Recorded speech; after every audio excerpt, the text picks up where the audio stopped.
So physiotherapy can help LDS patients because we are trying to provide the stability in the body that otherwise we don't have from our ligaments, because everything just feels a little bit more lax around the joints. So we don't have that proper framing around our house. We kind of feel like a jellyfish.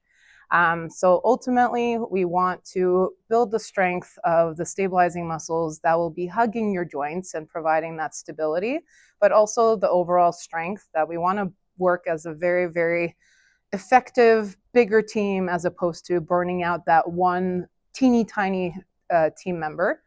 And over that time that you're building all these deep, deep muscles, we are also trying to build body awareness of where your joints should be positioned, so we're not pushing to max end ranges of motion where you're subluxating or causing strain to other structures in your body.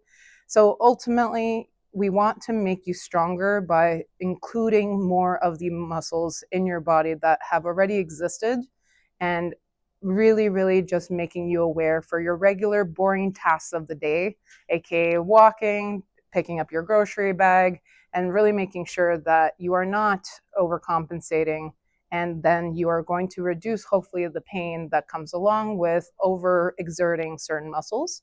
And then we just talk about pacing, making sure that you're not doing exercises that are too difficult at first, because that ends up putting people into a crash and burn situation or more pain throughout the week. So really, really finding the appropriate intensity and type of exercise that would work best for people. OTs are a good fit to support individuals with complex chronic conditions like LDS, because we take a holistic view looking at what the activities and the demands and responsibilities are on the individual, and also taking into account all of their symptoms and all of the tasks that are associated with taking care of themselves and managing those symptoms. And we can bring that together with both skill building and working from the bottom up, and also making accommodations and adaptations or working from the top down to really support the best possible participation in the activities and the occupations that are meaningful to you, while also maintaining that that symptom management and preparing for those unavoidable up and downs of complex chronic illness that are sometimes out of our control. So how can acupuncture assist in regulating or managing chronic LDS symptoms? So acupuncture, where the different points that we use on the body, is right where we have bifurcation of your nervous system, your vascular system, and where a lot of muscle knots and trigger points can be. So we can target, for example, the vagus nerve. So we're talking in auricular therapy, so there are lots of points that we can do on the ear. The vagus nerve is part of your flight or flight response. So a lot of people, when they are feeling very anxious, very stressed, there's just overall tension in the body, we can regulate that on the ear. The vagus nerve also regulates your breathing, your digestive system, and your circulatory system. So there are different techniques that we can use, different points that we can use to affect it directly. And fun fact, our vascular system is intimately intertwined with the nervous system.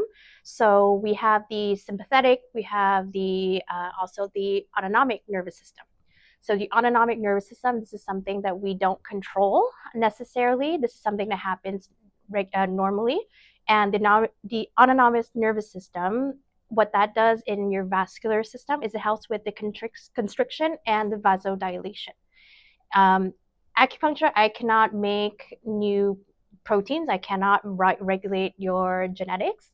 But if I can use the needles to fine tune and tweak your nervous system, then we can help manage the symptoms in such way. So symptoms that we hear often is chronic migraines, for example.